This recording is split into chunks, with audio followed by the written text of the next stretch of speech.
You're listening to 92.1 West Coast Radio 2, the Gambia's news authority. Momodou Sabally is here, the former campaign manager of the UDP, now with the NPP a few weeks after his NPP lost a by-election in the kangs, and of course we all know sorry? Point of correction. We did not lose in Kiang. Nothing was won or lost. The UDP retained their seat. You lost? We didn't lose. You competed. We actually gained 18% extra votes. In every competition, there's a winner and a loser. This one there was not, because there's a seat existing belonging to a party. They retained it. We did not lose. We gained an increase of 18% of votes compared to the previous election. All youths, and this future is definitely brighter for NPP in Kiang. Okay. Yes. But when you take into account the amount of resources reportedly poured. Reportedly. Yes. I like your qualification. Well, I wasn't there to confirm. Reportedly poured into the ward. I mean, that's a loss. I was there. I didn't see those resources. I had to pull money out of my pocket to contribute to the process.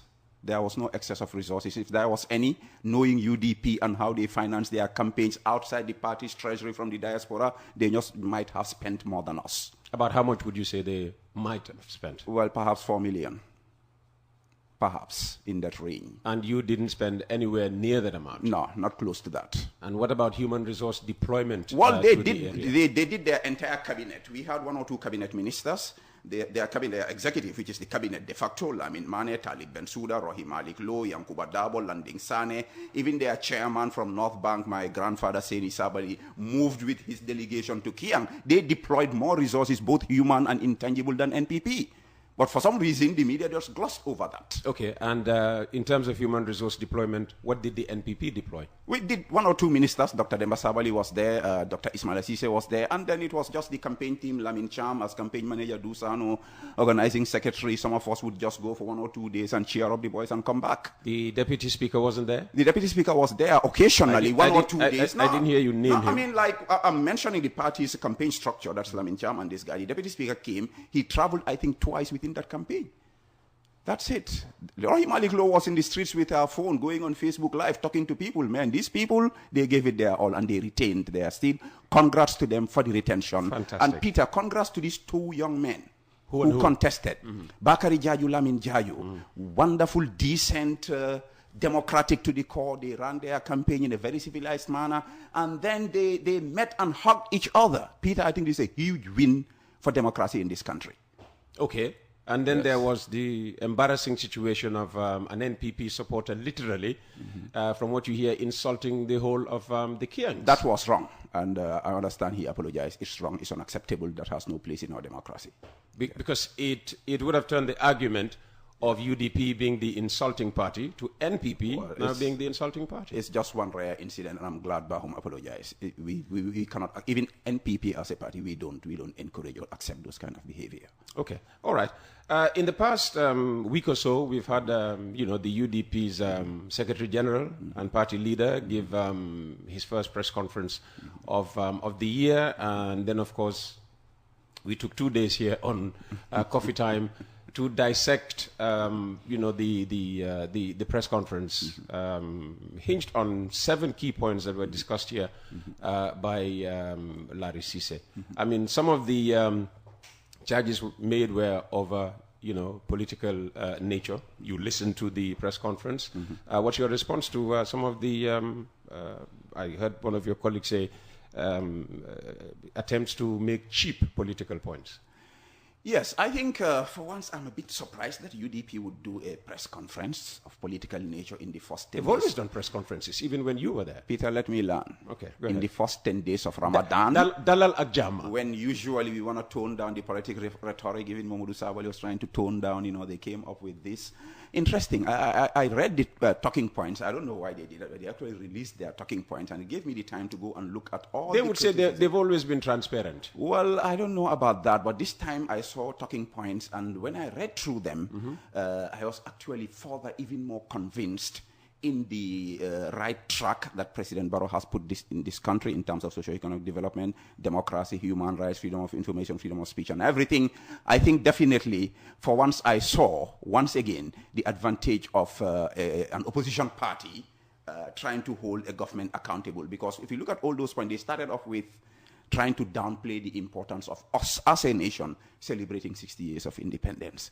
I said, God, for a country that was thought to be unviable as a sovereign state at independence until a certain European author brought this title of Enter Gambia, Birth of an Improbable Nation. 60 years down the line, a functioning economy, foreign policy, top of the agenda, chairman OIC, a university, hospitals, schools, you name it. And then during that 60th anniversary celebration, we are inaugurating state-of-the-art road, Bartel Harding, not even in Senegal, nowhere in the sub-region. High voltage. Not even in Senegal. I saw a Senegalese what's on Gambia Public. He came out taking a video of this highway. Senegal and Asuny Halis, we they're just being personal witness. High voltage transmission station in Jabang, digital, moving away from analog, inauguration of classrooms. Hey, Gachengalama, Gambia. Yeah, as a republic, we had every right to celebrate this. When even Peter, we have Gambian youths scoring goals on a weekly basis in the Premier League, in the Saudi League with Cristiano Ronaldo, ST Daniel Estad, and 2 had 7 million at Fill Up Q City. Peter, the youths are very happy in this country. Yeah, but under his peacefulness. On the road network, come on. Bartel Harding Highway. Peter. It has more, equals in Senegal than just one. With tolls, they pay for it when they built it in Senegal. That's all right. President Barrow Baraka. Maybe we should toll this road so Peter, that we can ensure its maintenance. Peter, you are already blaming us for taking too much tax from you. If we give us a free ride, just take it.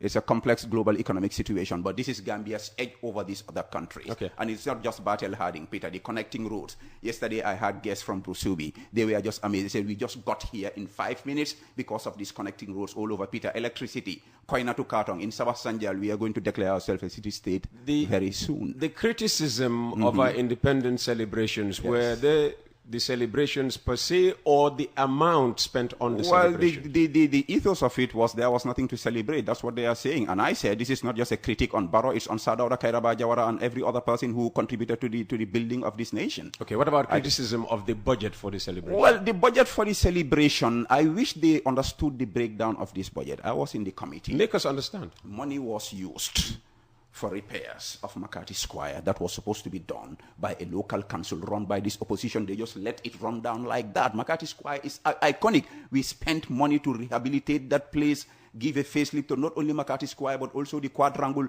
the arch that has had issues of maintenance. We poured in money because it's a strategic national asset with security implications. We pumped in money to rehabilitate that. We did this at the lowest possible cost by engaging the maintenance and engineering units of the police and the National Army. And they were all so happy for it, to see themselves part of this thing. The money was well spent, Peter.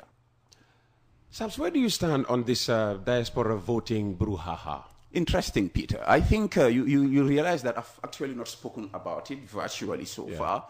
I think the narrative is a bit lopsided in that, Peter, nobody is denying diasporans from voting.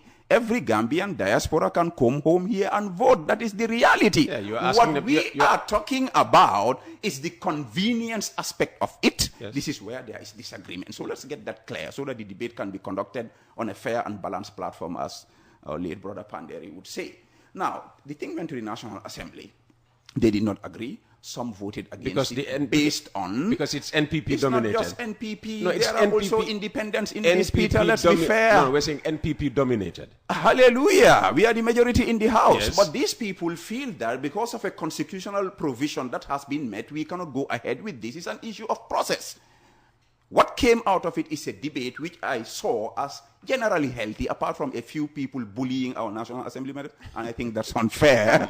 But let the debate carry on. Me, Momodou Sabally, I want diaspora voting because I believe President Barrow will have more votes if the diaspora voting is conducted in that convenient way. That's not the Where's the beef? the perception of others. Well, they have the right, Peter. That's the beauty of democracy. They feel that you people feel that 95% of Gambians in the diaspora are anti-NPP. Not quite. I think this is their own misconception. Maybe they think Seattle is the only constituency in the diaspora. Why Seattle? Well, I know, because maybe some people feel they have more supporters there. And they may be surprised. Who are these some people? The opposition and UDP. And they might be surprised, actually, if that got to happen, President Barrow just might beat them because the silent majority is all there. And I learned that the hard way in 2021, Peter. What happened in 2021? 2021, we had this rowdy majority on social media, on the grounds, ambience and everything. By the time the whistle was blown, we were dumbstruck.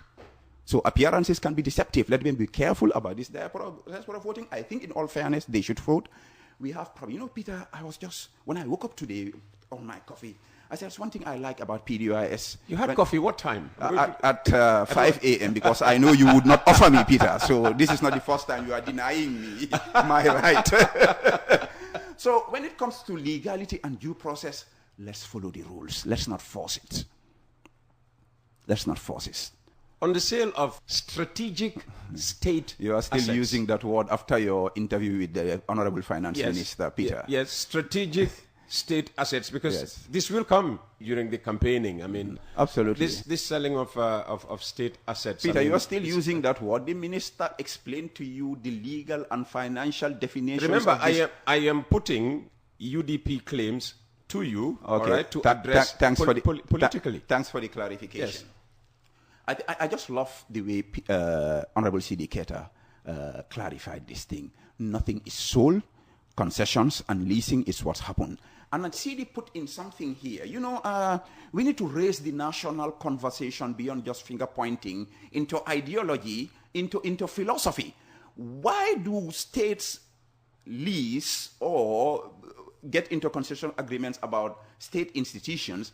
It's because of the evidence-based reality that our public corporations in LDCs have failed us.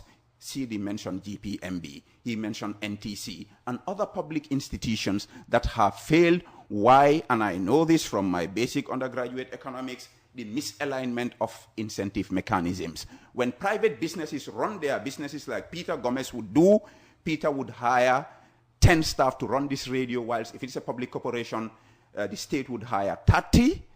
Or even 100. Or even 100. Yeah. So it's about efficiency. This is the argument. And, some of these people arguing, I've learned this the hard way. So especially some of these young intellectuals, you talk of GPMB, they don't know what GPMB is. So if you don't know the history of the country, it will be very difficult for you to chart another way forward. I think CD gave you the numbers as to what's happening and why this is happening, foregoing current revenue, like he said, at the ports, so that we can build assets that will give us future revenue. I think this is fantastic. The issue of Gamtel-Gamcel. Peter, you don't need to go to Harvard to know that Gamtel-Gamcel is no longer viable as an ongoing concern. Whether, for me, not even concession, if you can sell Gamtel-Gamcel under the circumstances, and knowing, like CD said here, he said we're giving them, $10 million. What could $10 million do in Nyanija, in Kiang, the most remote area of this country? If those institutions can be leased out, I totally agree with it. You're one of the president's advisors. Yes. The case of Kemo Conte was brought up. What about it? He's a member of the Public Service Commission, but he's also the vice chair of the GRT Board of Directors or Board of Governors. What is GRT? And GRTS, sorry. Okay. GRTS. All right. Our former home, you and I. GRTS Board of Governors, or is it Board of Directors? Yeah. And that, according to the UDP party leader, is in violation of the Public Service Commission Code. Well, this is the first time I'm hearing this. I'll have to verify the facts. Did you listen to the... I listened to it, but this part I did not hear. Yeah, we even featured that clip. Yeah, well, I didn't listen to that. What I'm saying is this is the first time I'm hearing it, and I know UDP had made a few gaffes in that presser. At least one of them, they apologized for it. The others, they just let them slide. So I don't know. Which gaffes and which one did they apologize for? The Bintanjai gaff, the NRA GRA gaff that CD actually helped them to clarify here. So I'm not sure. But if in case this is the case, what I know for sure, Peter, without the shadow of a doubt, and you're addressing me as presidential advisor, I know President Barrow all the time, anytime, we go by the rule of law. I know Kemo's case, for instance. It's been over a week. They could have looked into it. Just a week with the president have Oribakso, more than 1 million files on his desk. So anyway, what I'm saying here is President Barrow, take it to the bank.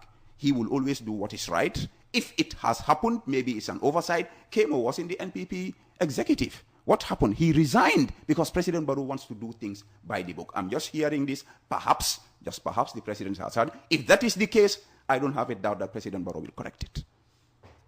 Okay. About the gaffes you spoke about, quite apart from Bintanja and NRA, what other gaffes, might they have? Well, these are the two that have popped up yet. I'm sure there are others. Okay. Yes. And there's this other one I saw, Peter. I found that actually ridiculous.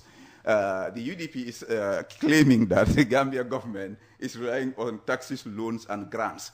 What else could a developing country rely on, even middle-income country, other than taxes, loans, and grants? Its own resources. We used to have cotton. We used to have groundnuts. Those groundnuts are being grown and sold by private operators. We cannot go and confiscate their resources. Hello. We tax them and put it into... You talked about GPMB. GPMB, yes. It's a public concern. It's still there in a different... We privatized it and then brought it back again. And luckily, President Barrow, I think in less than a month, was there. Peter, I was amazed at the progress these young people have made, including processing of groundnut into crude oil for export. We are making progress.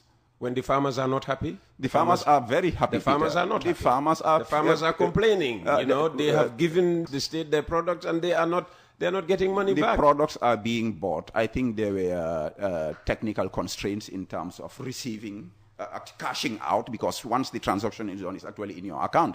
But I know presidential instructions were given to resolve that, and after that, I've heard testimonies that the situation has improved. We are still getting, particularly the Foroya newspaper occasionally talking about farmers not being happy because they still have not, received their money. Okay, Peter, if we have 1,000 farmers and 10 farmers are complaining, that's an A+, but still, like I said, the president is keeping his eyes on this and he's giving direct instructions because the president wants everybody to be happy. We have only 2 minutes left. How would you like to use those 2 minutes? Well, the UDP presser again on the budget, criticizing the government about the budget, when those making these statements have no idea about budgets. They've never compiled budgets, never implemented. They have no idea about budgets. No ideas, Peter. Larry has no budget. He was a UNDP economist, attending meetings and conferences. You, Peter, I am telling Seriously? you actually have to work on a budget, a national budget, to know it. Let Larry bring his CV and show you where he's worked at the budget office of the Ministry of Finance. Never. No. What I am telling you, UNDP, he was... UNDP, what do you do? Momodou Sabally compiles the budgets, a syndicator presents it, it's approved, and you get a copy just like Peter gets. What do you understand about it that Peter doesn't? Larry does not understand. He doesn't know it. If he knew it, he would not be making the claims that he's making. Oh, wow. And let me learn, Peter, because you told me only 2 minutes, and I really wanted to speak about this. You are criticizing us about the budgets. We have a deficit of 1.4%. Across the border, it's 7%, for God's sake. And then the EU comes in through a press release giving us more than $700 million as budget support, as the finance minister confirmed here yesterday, giving out the reasons that they've seen improved public policy, improved budget oversight, improved public finance management and budget transparency. Peter, that's a distinction for the Gambia government in terms of budget formulation, implementation, and reporting. And the youths are very happy with it. They think they will win 2026. Well, just like they thought they would win 2021. If wishes were horses, Peter, beggars would fly. But Barrow is here to stay. Momodou Sabally, thanks for coming. Thank you for having me, Peter. All right, and that brings us to the end of Coffee Time with Peter Gomez this morning. Thank you for the pleasure of your company. We'll be back tomorrow.